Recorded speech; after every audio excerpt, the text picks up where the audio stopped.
there was an avalanche of all these allegations of fraud that built up over a number of days. And it was like playing whack-a-mole because something would come out one day and then the next day it would be another issue. Also, I was influenced by the fact that all the early claims that I understood were completely bogus and silly and usually based on complete misinformation. And then on November 29th, he appeared on Maria Bartiromo's show, Sunday Futures, I believe it was. And he said that the department was missing in action. This got under my skin, but I also felt it was time for me to say something. So I set up a lunch with the AP reporter, Mike Balsamo, and I told him at lunch, I made this statement that to date we have not seen fraud on a scale that could have affected a different outcome in the election. I had a later meeting scheduled at the White House at 3:00 with Meadows. This was previously scheduled, so I knew this was going to come up, and I went over there and I told my secretary that I thought I would probably be fired and told not to go home. I mean, not to go back to my office. So I said, you might have to pack up for me. And so when I got over there, I met with the chief of staff. He said the president was angry.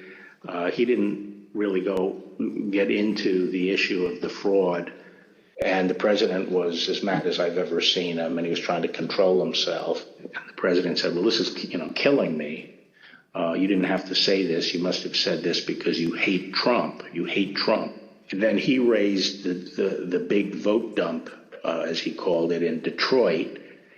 And that, he said people saw boxes coming into the counting station at all hours of the morning and so forth. And I explained to him that at that point, I knew the exact number of precincts in Detroit. I think it was 630 something. I said, Mr. President, there are 630 precincts in Detroit, and unlike elsewhere in the state, they centralized the counting process, so they're not counted in each precinct. They're moved to counting stations, and so the normal process would involve boxes coming in at all different hours. So there's nothing. And I said, did anyone point out to you, did all the people complaining about it point out to you actually did better in Detroit than you did last time? I mean, there's no indication of fraud in Detroit. And I told him that the stuff that his people were shoveling out to the public was bullshit. I mean, that the claims of fraud were bullshit. And, he was indignant about that.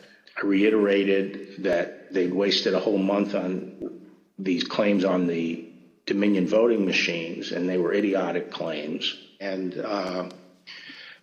I specifically raised the Dominion voting machines, which I found to be among the most disturbing allegations, disturbing in the sense that I saw absolutely zero basis for the allegations, but they were made in such a sensational way that they obviously were influencing a lot of people, members of the public, that there was this systemic corruption in the system and that their votes didn't count and that these machines controlled by somebody else were actually determining it, which was complete nonsense and it was doing a grave disservice to the country.